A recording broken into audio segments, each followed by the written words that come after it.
ஐயா, அதிகமான அ கஷ்டங்கள் வரும்பொழுது தான் நம்ம சுவாமிய பத்தி நினைப்போம். வருகிற பக்தர்கள் எல்லாமே சுவாமிஜிய வந்து பார்க்கும்பொழுது, இதே மாரி ஒரு இதோட தான் வந்தாங்களா? இல்ல ரொம்ப பெரிய கோடீஸ்வரங்களும் வந்திருக்காங்களாங்கய்யா? கஷ்டங்கள் பணத்தை மட்டும் வச்சு வர்றதில்லைல்ல.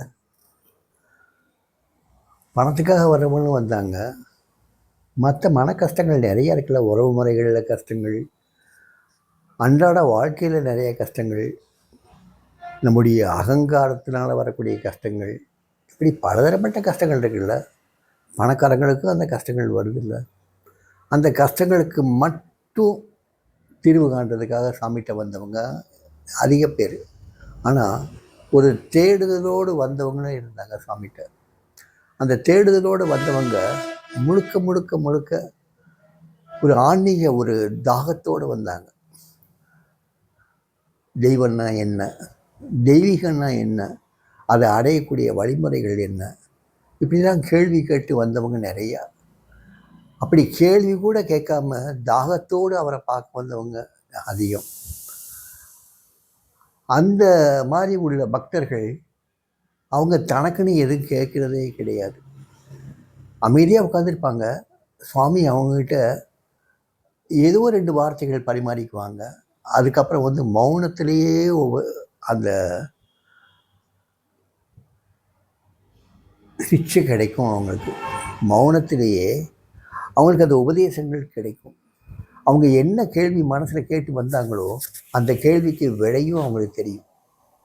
இது அந்த தெய்வீக வேட்கையில் வந்தவங்களுக்கு சுவாமியினுடைய அந்த வெரி பர்சன்ஸ், சாமியுடைய பார்வை, சாமியுடைய வார்த்தைகள், சாமியினுடைய 1, 2 செய்கைகள், இல்லாட்டா அவர் கையால் கொடுக்கக்கூடிய பிரசாதங்கள், இது அவங்களுடைய கஷ்டங்களை, அவங்களுடைய பிரச்சனைகளை, அவங்களுடைய கேள்விகளை, சந்தேகங்களை தீர்த்துடும்.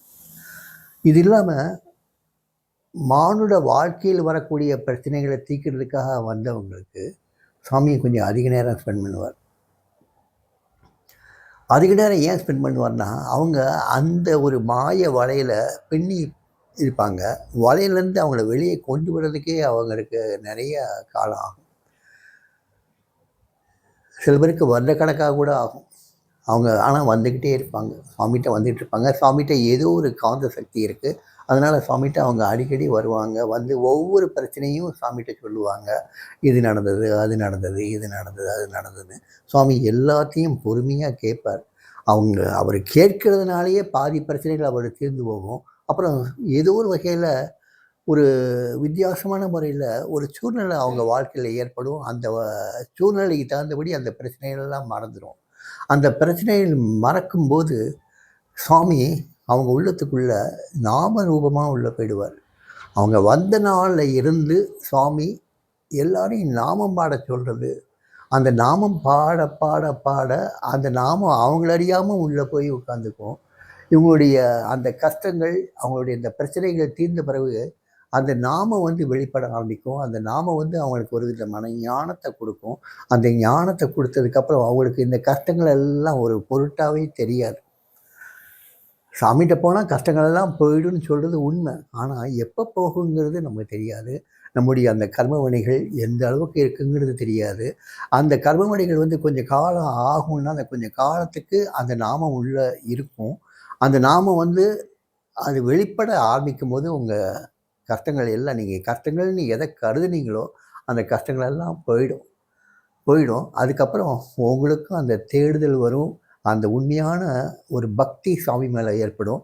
அந்த பக்தி சாமி மேலே ஏற்படும்போது சாமியினுடைய அந்த உண்மையான அந்த முகம் தெரியும், அந்த தெய்வீகம் தெரியும். அந்த ஒரு க்ஷணத்துக்காகத்தான் சாமி அவ்வளவு பொறுமையாக வருடக்கணக்காக காத்திருந்தது. அப்படி எத்தனையோ பக்தர்களை வந்து நல்ல வழி கொண்டு வந்திருக்காரு. அந்த ஆண்டவன்கிட்ட கொண்டு போய் சேர்ப்பிச்சிருக்காரு. அவருடைய பணியே அதான். மக்களை ஆண்டவன்கிட்ட கொண்டு போய் சேர்த்து வைக்கிறது. இந்த மாய வலையிலேருந்து விடுபட்டு அவங்கள விடுதலை பண்ணி அவங்கள ஆண்டவன்கிட்ட அழைச்சிட்டு போகிறது. இதுதான். இதில் வந்து பணம், கோடீஸ்வரங்க, ஒன்றும் இல்லாதவங்க அப்படியெல்லாம் கிடையாது. பிரச்சனைகள் வந்து பணம் மட்டும் இல்லை, பணம் இல்லாதது மட்டும் இல்லை, பணம் இருந்தாலும் பிரச்சனை வரும். ஸோ எல்லா வகையிலையும் பிரச்சனைகள் மானுட வாழ்க்கையில் உண்டு.